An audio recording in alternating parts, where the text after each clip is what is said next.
Okay, Genesis chapter 45. At last Joseph could no longer control his feelings in front of his attendants and cried, "Get everybody away from me." So no one else was with him when Joseph revealed to his brothers who he was. He wept aloud, and the Egyptians heard, and Pharaoh's household heard.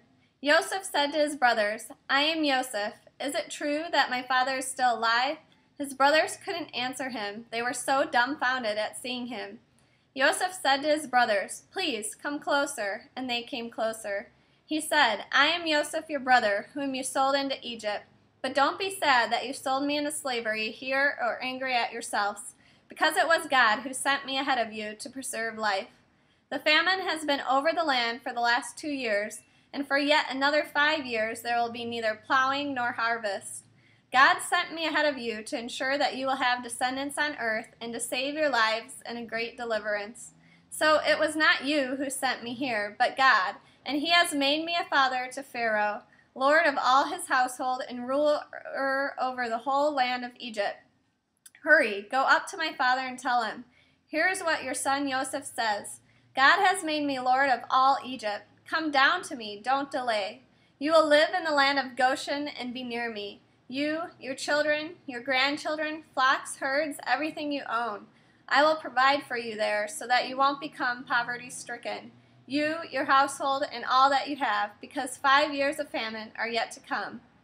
Here, your own eyes see, and the eyes of my brother Benjamin, that is, my own mouth speaking to you. Tell my father how honored I am in Egypt, and everything you have seen, and quickly bring my father down here.'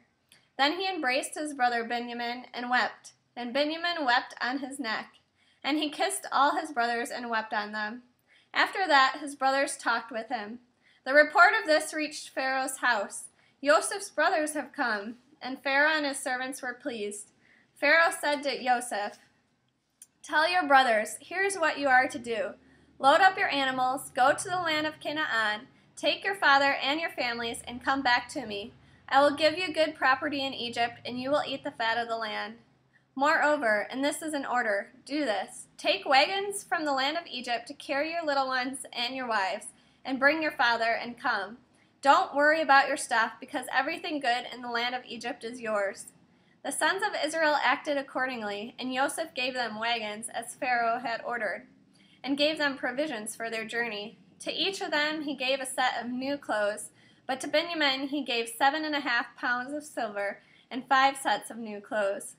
Likewise, to his father he sent 10 donkeys loaded with the finest goods Egypt produced, as well as 10 female donkeys loaded with grain, bread, and food for his father to eat on the return journey. Thus he sent his brothers on their way, and they left. He said to them, 'Don't quarrel among yourselves while you're traveling.' So they went out of Egypt, entered the land of Canaan, and came to Yaakov their father. They told him, 'Joseph is still alive. He is ruler over the whole land of Egypt.' He was stunned at the news. He couldn't believe them. So they reported to him everything Joseph had said to them. But it was only when he saw the wagons which Joseph had sent to carry him that the spirit of Yaakov their father began to revive. Israel said, 'Enough! My son Joseph is still alive. I must go and see him before I die.'